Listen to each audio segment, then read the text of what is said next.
Date: October 22nd, 2016. Location: Central City. 14-year-old Elijah Brooks was a black boy born not just into poverty, but into a lineage soaked in sea brine and silent struggle. The kind of boy who learned too early how to read pain in his mother's eyes, masked by the scent of motor oil and fish decay. His skin, deep as the midnight tide under a stormlit sky, was sun-scorched and weather-worn. His hands, already calloused, told stories that most boys his age couldn't even fathom. Elijah lived in a crumbling, single-story shack behind the boat docks of Saltwell Island, where the beach sand was dull and the sea didn't shimmer. It roared, it swallowed, it claimed. The Brooks family boat repair shop stood like a forgotten relic at the island's edge, surrounded by broken hulls and rust-stained parts. A faded sign that read Brooks Vassun Marine Repair clung stubbornly to its hinges, just like the family that bore the name. His life had fractured 3 years earlier when the storm came, without warning, dragging the tide higher than any had seen in decades. Still, his father, Jeremiah Brooks, a proud man with Navy steel in his spine and grease always under his fingernails, ventured out to rescue a failing tourist yacht. "It's how we keep the doors open, son," he'd said. He never returned. No body was found, only fiberglass splinters floating miles away. Silence settled in their home like mold. That night, Elijah had stood by the window, helpless and too young to stop him, yet too old to forget. The storm took more than his father. It stole stability, joy, and a last flicker of light from his mother, Vanessa Brooks. Once vibrant and full of laughter, she now moved through life with mechanical endurance. Grief had bent her spine, but never broken it. She rose before dawn, ran the shop through sheer will, and worked past pain she never named. But customers dwindled. The sea's traffic now favored the polished marinas owned by corporations eager to erase families like the Brooks. Elijah became the man of the house by silent necessity. He cleaned spark plugs before sunrise, patched leaky hulls in the heat, and gutted fish by dusk with his younger brother Isaiah. His clothes always reeked of seawater and oil, and his shoes were split at the seams. Yet he never complained. The world was small, but his dreams loomed large, quiet, unspoken ambitions. When the school kicked him out over unpaid tuition, no one asked why a boy with such mechanical brilliance stopped showing up. Elijah sat on the school steps for hours, holding textbooks he could no longer use. Lights flickered in the repair shed not from power surges but unpaid bills. Buckets collected rain, leaking through the sagging roof. Vanessa forced a smile when Isaiah asked if they could afford shoes that winter, but her eyes betrayed her. Elijah began rising even earlier, fishing in deeper waters, hoping for something worth selling. Some days, the shop didn't open. Some nights, they went without dinner.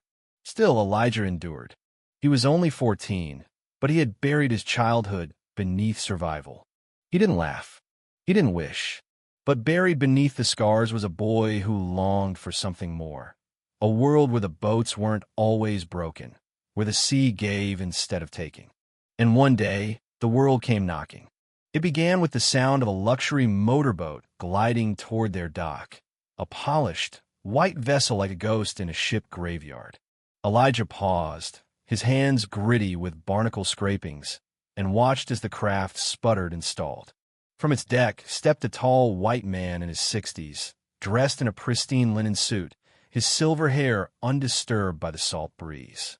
His eyes, blue and unreadable, scanned the yard with unsettling familiarity. "This your shop?" he asked, southern drawl laced with affluence. Before Elijah could respond, Vanessa emerged, wiping her hands on a rag, eyes narrowing. "We don't usually get customers like you," she said. The man smiled. "Engine blew. Couldn't make it back to Charleston. Figured I'd try my luck here." "Elijah can take a look," she replied after a pause. "Boy's got hands like his father." The man raised an eyebrow. Elijah stepped forward, tools already in hand. A clogged coolant line and a busted impeller. Easily fixable, though he took his time. All the while, the man watched, never blinking. When the engine roared back to life, The man handed Elijah a crisp $100 bill. "What's your name, son?" "Elijah. Elijah Brooks," the man repeated slowly. "You'll be seeing me again." And just like that, he was gone. The next morning, a Blacktown car rolled down the gravel road. Out stepped the same man, Mr. Charles Whitmore, in a navy blazer, his gaze sweeping across the battered shop. He offered Elijah a scholarship to Lexington Maritime Academy in Boston. Full tuition, room, board, and a stipend for the family. It sounded like salvation wrapped in silk. But Vanessa didn't trust gifts from men like him. "Why him?" she asked. Whitmore smiled faintly. "Because he reminds me of someone who never got the chance." Elijah flew to Boston weeks later, his backpack still smelling of diesel. Lexington was cold, sleek, and sterile. The students, tailored and privileged, stared at his worn clothes and darker skin with amused curiosity.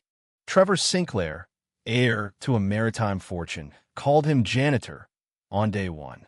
Professors doubted his work. But Elijah said little. He watched. He learned. He met Clara Evans, a sharp-tongued girl from Detroit with fire in her veins. They formed a bond, her wit and his hands complementing each other. But something fell off. Whitmore visited too often, eyes always calculating.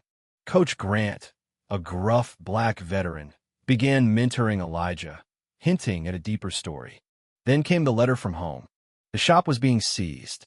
Investors wanted the land. And someone had come asking about Jeremiah's death. Elijah dug. In hidden files, he found it. His father hadn't died fixing a tourist yacht. It was a prototype from Whitmore's own company, a failed stealth engine project. Photos showed Jeremiah and Whitmore together, Navy contractors. The betrayal cracked Elijah open. With Clara's help, he uncovered more: gag orders, hidden settlements, other deaths. Whitmore hadn't rescued Elijah. He'd co-opted him to rewrite history, to make amends without accountability. Elijah confronted Coach Grant, who confessed. Jeremiah tried to expose the flaws and was silenced. Whitmore had brought Elijah to finish the story his way. But Elijah wasn't his pawn. At the Academy's Maritime Expo, Elijah unveiled the flawed engine, triggering its failure before cameras. "This engine killed my father," he said. The room exploded. Within days, headlines screamed, lawsuits piled up, and Whitmore's empire cracked. Elijah returned home, redesigned the prototype, and built a new company, Brooks Sons Marine Technologies. Angela led operations. Clara handled strategy. Coach Grant trained apprentices. Even Trevor, repentant, joined. The company thrived, expanding across states, uplifting youth like Elijah once was. A year later, he stood on a new dock beside a boat he built, the Stormbreaker, looking out at the sea. "You didn't take me," he whispered. "You built me." And with that, Elijah Brooks set sail, not to escape the past, but to carry it forward, bold, unshaken, and unstoppable.